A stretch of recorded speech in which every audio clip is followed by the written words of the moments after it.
முடிய வெட்டுங்க ப்ரோ, கொஞ்சம் ஹேர் ஸ்டைல் மாற்றுங்க, உங்களுக்கு நல்லா இருக்கும். ஹாய் அண்ணா, போலீஸ் ஸ்டைலில் ஹேர் கட் பண்ணுங்க, இன்னும் சூப்பராக இருப்பீங்க. உங்களுக்கு பிடிச்சா பண்ணுங்க. உங்களோட ஒப்பீனியன்ஸ்லாம் நான் கண்டிப்பாக அக்செப்ட் பண்ணிக்கிறேன். ரீசன் வந்து நான் அந்த முடியை வளர்க்குறதுக்கான காரணம் வந்து நான் சோசியல் மீடியாவுக்குள்ளே வந்து 1 இயர் தான் ஆச்சு. பட் நான் சினி ஃபீல்டில் 3 இயர்ஸாக நான் இருக்கேன். 3 இயர்ஸாக அந்த ஹேர் ஸ்டைல் வளர்த்துக்கிட்டு இருக்கேன். ஏன்னா நான் படம் ஒரு சிலத்துலலாம் நான் ஹேருக்காக நான் கமிட் ஆகிருந்தேன். அதுக்காக வளர்க்கப்பட்ட ஹேர் தான் அது. நான் நார்மலாக வளர்க்கணுன்ற அவசியம் எனக்கு இல்லை முடி. பட் படத்துக்காக வளர்க்க வேண்டிய சுச்சுவேஷன், அதனால் வளர்த்துக்கிட்டு இருக்கேன். ப்ளஸ் இப்போ கொஞ்சம் ஷார்ட் பண்ணியிருப்பேன், நீங்கள் எல்லாருமே இந்த வீடியோவில் பார்ப்பீங்க, உங்களுக்கு தெரியும். ரீசன் என்னென்னா, நான் வளர்க்கப்பட்ட ஒரு சில ப்ராஜெக்ட்லாம் முடிச்சுட்டேன். இப்போது ஒரு அதர் லாங்குவேஜ் ப்ராஜெக்டுக்காக இந்த அளவுக்கு ஷார்ட் கட் பண்ணியிருக்கேன். கண்டிப்பாக நான் வந்து என்னோட கமிட்மெண்ட்ஸ்லாம் முடிச்சுட்டு நான் ஹேர் கட் பண்ணிவிடுவேன்.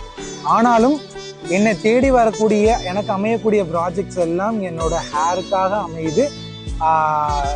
அந்த ரீசன்னால் மட்டும்தான் நான் அந்த ஹேரை கட் பண்ணாமல் வளர்த்துக்கிட்டு இருக்கேன். ஏன்னா இது வந்து எனக்கு அழகாக அமைஞ்சிருக்குன்னு நான் ஃபீல் பண்ணுறேன்.